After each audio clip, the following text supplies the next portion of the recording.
by working with those stone textures. What kind of brush are you working? I am working with a number 2 watercolor brush. It's got a fine enough point for the work that I'm doing, but it also holds enough ink that I'm able to get a pretty lengthy drawing session each time I dip in the ink and then jump in. My preference are the Series 7 watercolor brushes, and I usually work with a number 3 and 4.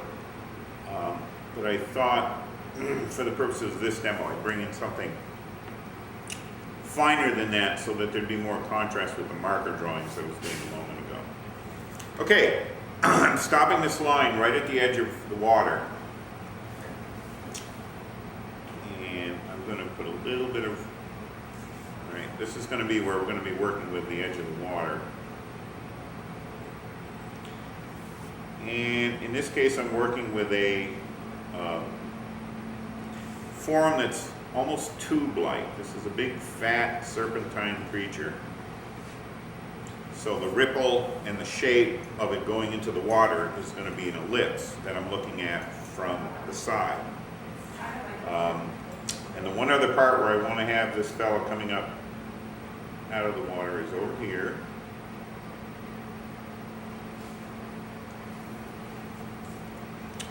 Let me delineate that now, just so I know what I'm working to.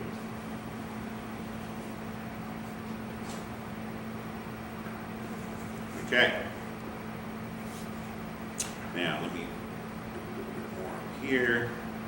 Let me give him one of those strange... There aren't many reptiles in nature that actually have crests or spinal features like this, but it's traditional with lake monsters and sea monsters to give them something. So I'll stick with tradition for the purpose of this drawing.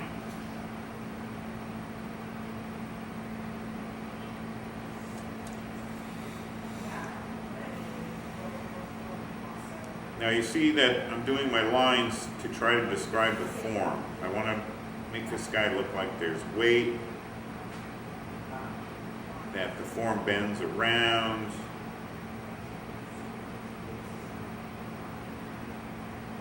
There we go.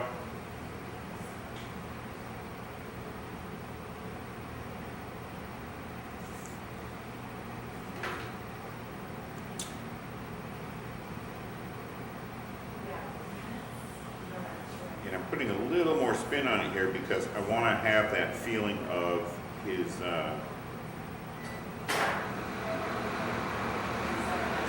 form kind of flattening out a little bit where it's touching the rocky beach. And I'll do more with that once I go in with whiteout in a bit. And you can see my brush is starting to dry out a little, but that's fine.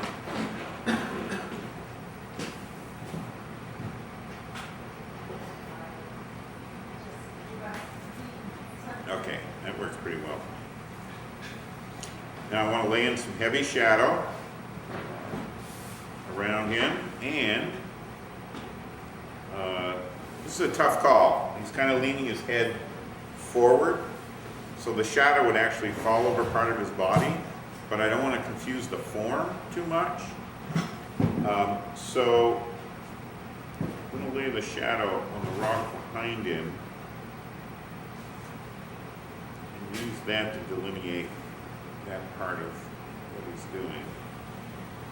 But it is a cheat. I should technically have it falling over his body, but I think that would confuse his form too much. And go ahead and shout out questions if you got them, because that's what I'm doing. I'm now letting the dry brush, part of why I like working with watercolor paper is it's got a tooth and you can see how it's breaking the line up. And I like that because it's giving me more textures than I could get if I were working with a smooth tooth paper. All right, now up here I'm going to have a broken tree. I'm going to go in really bold at this point. but I'm being careful not to destroy my brush as I'm laying in these darker tones. It would be really easy to mash into this with the brush, but then I wouldn't get the fine point when I want it.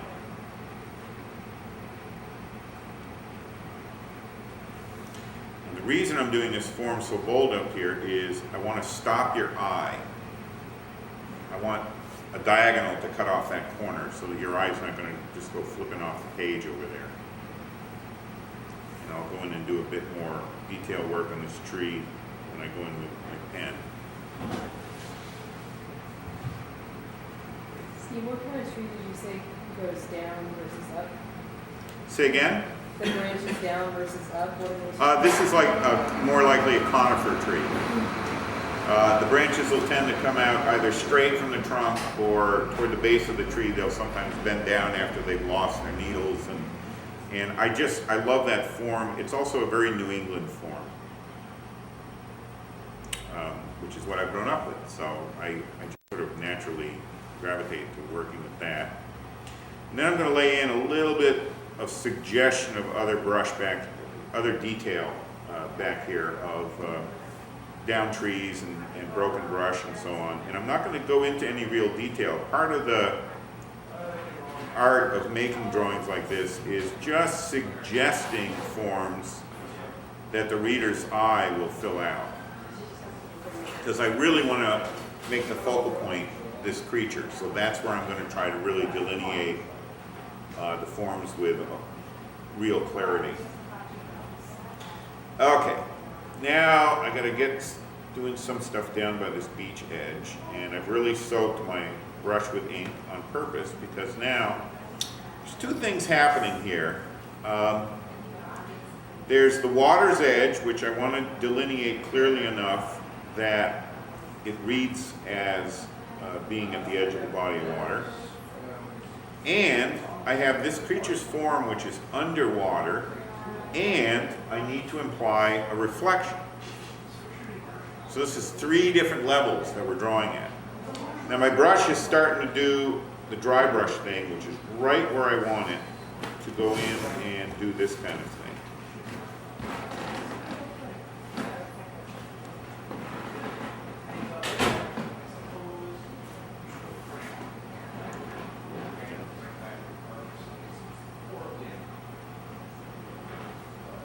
So I'm using the dry brush now to indicate what's under the water.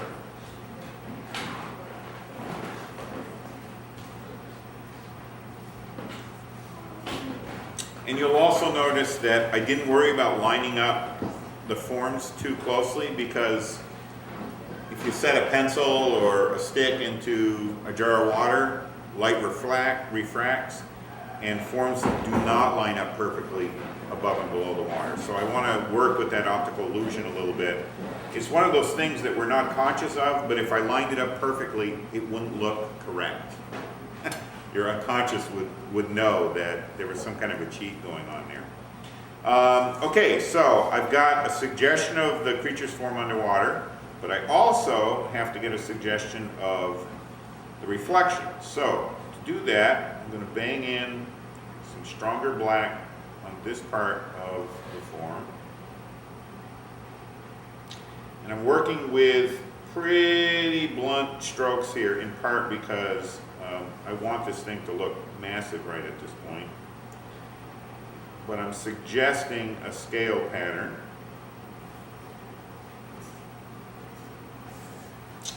And the only place I'm really going to make sure I get a sharp edge is right where it meets the water. Right there. Okay, I've got to have a reflection that's going to measure that, include that dark space. And I've got to be fairly bold about putting it in, because if I don't use these kind of loose strokes, it's not going to look like a rippling watery surface. That work for you? Now, I want to do something similar over here. So I'm going to go in. Again, I've soaked my ink with